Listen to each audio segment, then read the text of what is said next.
They are here from Casa Vargas Productions. Right now, they are the production managers for the new film called Impacto. With me are Adrian Vargas and also Carl Soltero with Casa Vargas Productions. Welcome to the show. Thank you. Tell me about Impacto. What are we talking about here, Adrian? Impacto is a new film documentary that I'm producing through Casa Vargas Productions, and it chronicles the history of the Chicano social justice movement here in Silicon Valley, primarily San Jose, but also North County and South County. And it chronicles the history beginning with the 1950s all the way through the 60s, the 70s, when there was a lot of activism and a lot of things going on, and all the way through the present, whatever that present will be in 2 years, because that's when the film will be done. But we are documenting how here in San Jose, the past, which is the history of the Chicano social justice movement, relates to conditions that exist today, positive changes that were made that are reflective of today.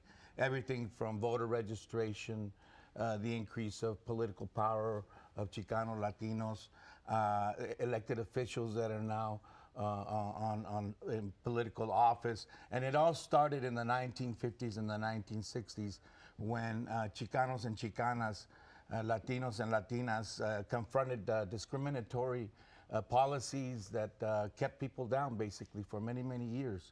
And this is a rich history, very rich history. Many people don't know that Cesar Chavez, who organized farm workers in the 1960s and beyond, and that was his legacy, but he began organizing people and communities in San Jose in the 1950s. He was the main community organizer, one of them, of the community service organization, and he learned his tactics to organize right here in San Jose in the 1950s. And Carl, you're the writer for this Impacto. Yes. Your role again, and it might be, is it easy or difficult to tell that story given the rich history of the Chicano movement? Well, my background is in history of San Jose State, so I'm very conscious and aware of the sense of history. And it's easy in the sense that I've always been very fortunate over the years to have met some of these people. And the stories are very connected, and it's a story that needs to be told. If especially keep in mind the demographics of California, how now in 2013, 50% of K through 12 is Latino or Chicano. Also, it's emerging the fact that by next year, Chicanos and Latinos will be the biggest population group in the state of California. So the history needs to be told because it's been neglected. And what we need to do is essentially take back our history. We need to re-examine it because in many instances, the history we made, we never really thought about it. We just were doing it, so to speak. So it's time we reflect upon this, understand where we came from to know where we're going in terms of our history. You have chavalitos now who are being born with iPads on their lap, but it's important, you think, for them to know where, absolutely, how they and we're gonna put the film in those iPads. There you absolutely, go. And we want to let the community know that we're having a very special kickoff event on February 24th at Cabrito's restaurant. We're going to have Luis Valdez, their film and theater director, supporting the film project. We are going to have activists that have already been filmed, that are veteranos and veteranas from the movement, present to tell a little bit of their story and the significance of why they feel this film is important. We'll have people like Blanca Alvarado, Sofia Mendoza, Herman Gallegos, one of the originals from the community service organization in the 1950s, Joaquin Brito, who challenged the police system back in the 1960s to create changes on how police related to Chicanos in the community. So we're going to have some of their stories. Luis Valdez will speak, and we're going to show some movie trailers of some pieces of visuals that we're starting to put together. And we're glad to say that Mario del Castillo is our director, so he's very actively involved now in preparing something for that day. Mario, who sat on this chair on Comunidad del Valle, should I date him? About 30 years ago when I was a kid, I used to watch him, so that is amazing.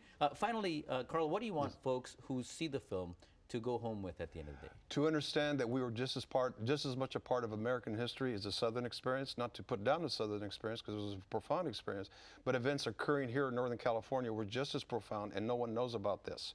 So knowing the history of our people and knowing the contributions to what became Silicon Valley is a neglected part of history that needs to be talked about and appreciated so we can go forward in the future and take our place in California. As I said, we will soon be the biggest population block in the state of California. And it's important that we know our history, that it's not considered, say, tragic in terms of being a gang member, a so-called illegal alien, or a welfare mama. And in fact, it's an epic experience, the things that we went through and experienced. Yeah, well, it's happening fundraiser, right? On It's February fundraiser, 24th. Cabritos, February 24th from 1 to 4 p.m. If anybody would like to get a private, or I should say personal invite through an Evite. Well, I have your number there. Yes, and, give me a email. call and we'll send you an Evite. And we also want to let people know that this is a film that is headed to public broadcasting system, to other film broadcasting systems. It is going to be an award-winning film, we feel, because it captures a part of history in the West Coast amongst Chicanos, which were trendsetters right here in San Jose for many of the things that happened in the Chicano movement back then. If anybody can tell that story, it's Casa Vargas Productions. Thank you all for the work that you're doing. No, thank you. Appreciate it. Up next, we're on Comunidad del Valle, Los Lupeños. Stay with us. My son has a